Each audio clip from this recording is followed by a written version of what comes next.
नहीं, वो तो कांग्रेस के ही, ये अन्नू भारती तो कांग्रेस के ही प्रत्याशी के रूप में वो टिकट मांग रहे हैं। और सिरोनिया जो हो गई बीजेपी की हो गई, तो बीजेपी की कैंडिडेट से चुनौती हो सकती है।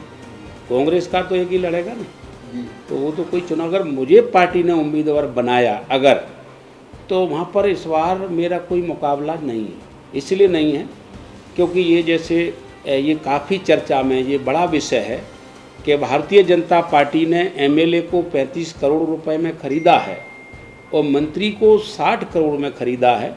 तो मुझे कैसे मालूम पड़ा कि जब हम लोग मतदाता के बीच में जाते हैं तो वो कहते हैं कि ये 35 करोड़ में ख़रीदा है, कितने वोट पड़े थे, उसका कैलकुलेशन करके वो बोलते हैं कि एक वोट का 5,000 रुपये या 6,000 रुपये, किसी विधानसभा में 10,000 रुपये हमारा वो दे जाएं, उसके बाद वोट मांगने आएँ। ऐसा चल रहा है क्षेत्र में। तो जनता के बीच में भारतीय जनता पार्टी की छवि ऐसी बन गई हो कि भारतीय जनता पार्टी तो मार्केट लगा दिया लोकतंत्र का, तो भारतीय जनता पार्टी का भी बहुत चरित्र बिगड़ गया है। और चरित्र कैंडिडेट का इतना बिगड़ा है तो शायद मैं तो ऐसा समझता हूँ कि वहाँ कोई मुकाबला तो नहीं है। वहाँ पर मैं एक तरफा जीतूँगा अगर पार्टी ने मुझे अवसर दिया तो। पार्टी का जो आदेश होगा उसी को मानूंगा।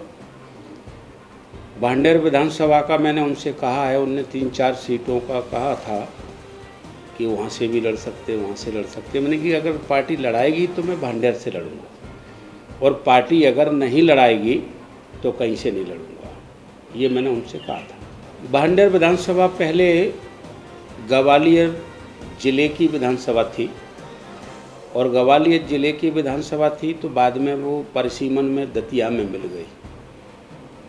वो काफ़ी पिछड़ा रहा क्योंकि सिंध के बाहर का एरिया था, तो काफ़ी पिछड़ा रहा है। और उसका जो पिछड़ापन है तो मैं समझता हूँ कि वहाँ एक प्रतिनिधि, अच्छा प्रतिनिधि की ज़रूरत है, और अच्छा प्रतिनिधि जीत करके जाएगा तो वहाँ के क्षेत्र में जो पिछड़ापन है, वहाँ किसानों का पिछड़ापन है, वहाँ तमाम ऐसे वर्ग हैं जो अभी तक मुख्य धारा से नहीं जुड़े हैं, वहाँ का सबसे ज़्यादा गरीब आदमी, वहाँ रोजगार नाम की चीज़ नहीं। और अभी तो लोगों की फसल बर्बाद होती थी जब से शिवराज सिंह जी ने गाय को खुला छोड़ा। इन्होंने तो उसके गाय के रहने के प्रबंध किए नहीं थे, तो किसानों की फसल को गाय ऐसे बर्बाद करती थी कि जिस फसल में, जिस खेत में गाय पहुंच गई वो खेत पूरी तरह से ख़त्म हो। तो वहाँ प्रशासन को कई बार हम लोगों ने आंदोलन करके दिया भी था, लेकिन कुछ हुआ नहीं। माननीय कमलनाथ जी की सरकार जब आई तो गौशालाएँ पूरे मध्य प्रदेश में जगह जगह पर डिजाइन किए गए और बनाई भी।